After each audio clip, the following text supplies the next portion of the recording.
be extremely blunt for a moment. So here's the deal. I was thinking about this quite a bit, right? I was thinking about this whole content creation thing in pretty much just like the broadest sense of the term, and making it and everything, right? What does that look like? What does that mean and everything?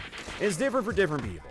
But if you got it where, you know, you are trying to be the next Mr. Beast, you are trying to be that next like franchise YouTuber, right? Okay, well, you gotta follow these steps to make the algorithm happen. You gotta do this, you gotta do that, you gotta not have a personality, you gotta make these types of videos, you gotta have this type of thumbnail.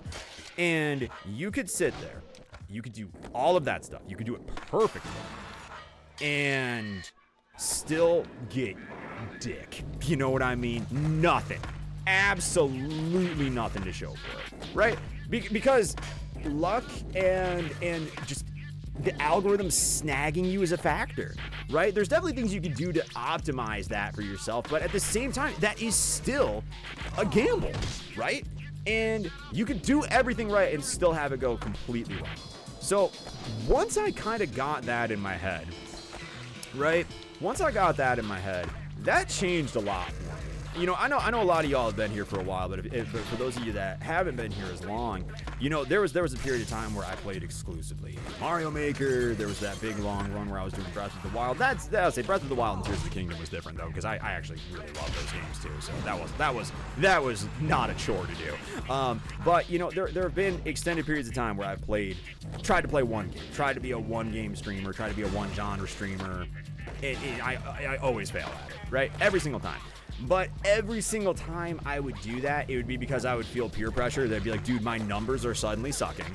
I don't know what's going on, but I need to do something to try to, you know, basically shore my bets to get more growth. You know what I mean? Because I do really like doing this, and obviously I would love for it to grow.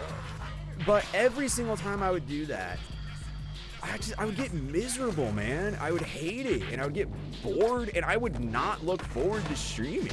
It would be like it's the weirdest thing, you know? And so, like, after I got that in my head of, like, you can do everything right and still fail, then I was doing the thing of, like, okay, well, if failure is an option, if I do something completely correct and it makes me miserable and I still fail at it, it's like, well, that's stupid. I wouldn't do that. So why don't I at least just try to do what I want to do then, you know? And that really got me thinking about just like old YouTube back in the day, right? You know, there was a period of time where I was and this is the thing that kind of got me going, right? Is, as you can see, hold on, Beaver Armor is a gallant young lad. Hey, how's it going? Beaver Armor, thank you so much. I'm going deep here. We are having a proper shred talk right now. We are talking about how being true to yourself is the most important fucking thing you can do on this planet. Don't give in to trends.